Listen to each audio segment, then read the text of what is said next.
Show me a mama that is cranky, and I'm gonna show you a mama that is sleep deprived.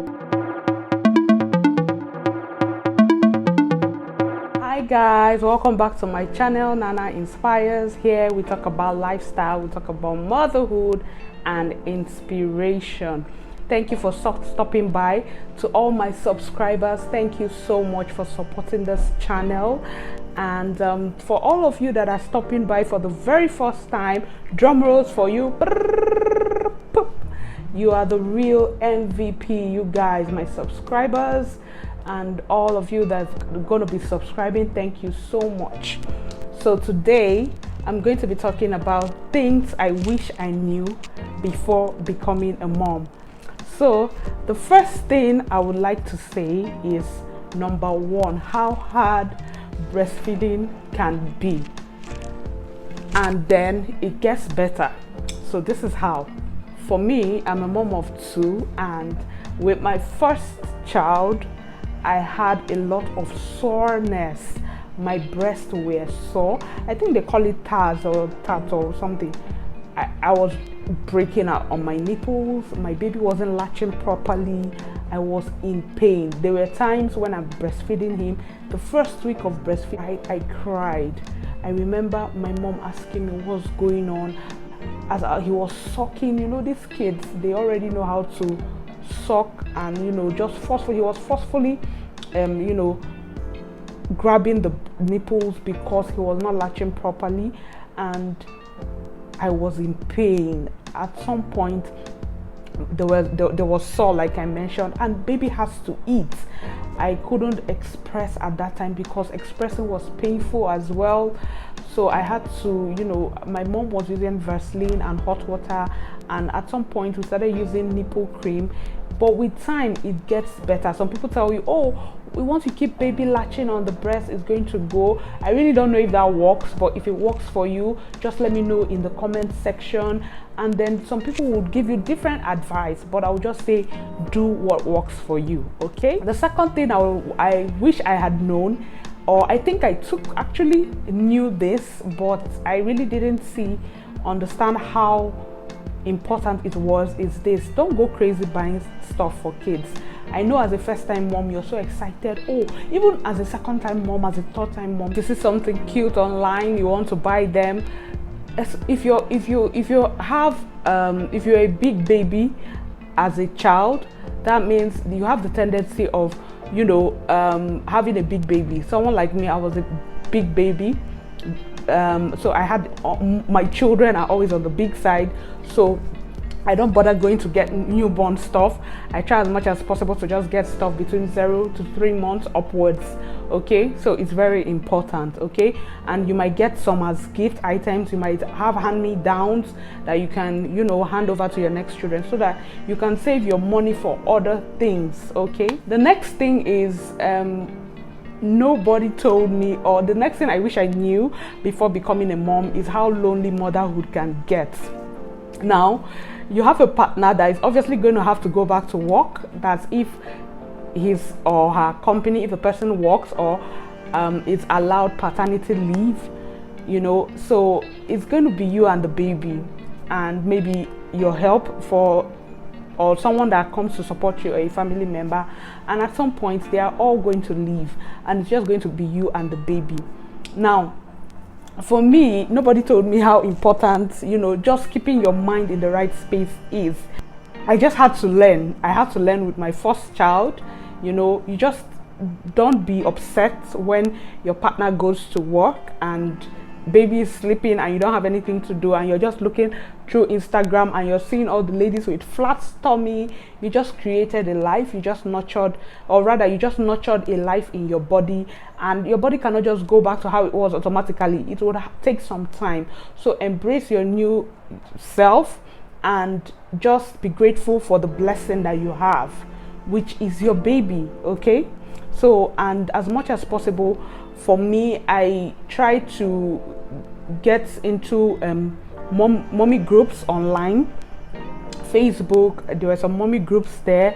You just try to build a support system, because a lot of people are actually going through what what you are going through. So you just find that support that could help you understand that you're not experiencing that loneliness alone. There are people that are there and they would help you walk through the process. Okay, now the next thing for me is you're going to lose all the storage on your phone. Oh my god, you're going to snap a lot of pictures. You'll be obsessed with your baby. Obviously, when they're asleep, you're taking pictures. When they're smiling, you're taking pictures. And I love it because this is a way of preserving the memory of your child, because very soon they will grow into big boys and big girls and they will not want you to hug them or cuddle them or kiss them. So why don't you just embrace the moment and snap, and just know that your phone storage will be full. Just know that. Postpartum anxiety is real, guys. Postpartum anxiety, I think depression is real for some people, but you'll be anxious of everything. If something drops, you're anxious. Oh, hope it didn't hit the baby. Oh, the noise is too much. For me, I was anxious about everything. And even going back to work, that's another story for another day. After my maternity leave was something else. I was anxious about everything. I'll call, just worrying over the slightest thing. You're worried. I think it's just the motherhood instinct. Now, the next thing I wish I had known before becoming a mother is how mentally and physically exhausting motherhood can be. Like, show me a cranky mama and I will show you a mama that is sleep deprived. Like, it's crazy, guys. It's crazy. Motherhood is exhausting. As much as we want to paint it, oh, it's all glamorous and all that, it's really, really exhausting, guys. At some point, you just want to be left alone. You just want to sleep. As much as possible, prioritize your self-care. I didn't do that with my first son. I was all over the place. Oh, I have time.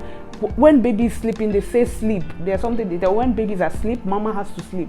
But it's not every time sleep will want to come. You will be with your phone, taking pictures. You will remember that you have laundry to do. You remember that there's something you need to cook and all that. It's not easy. But I think with each season or each phase of growth of your child, it gets a bit easier. So as much as possible, just find a hobby or something that could help you relax, or just some me time.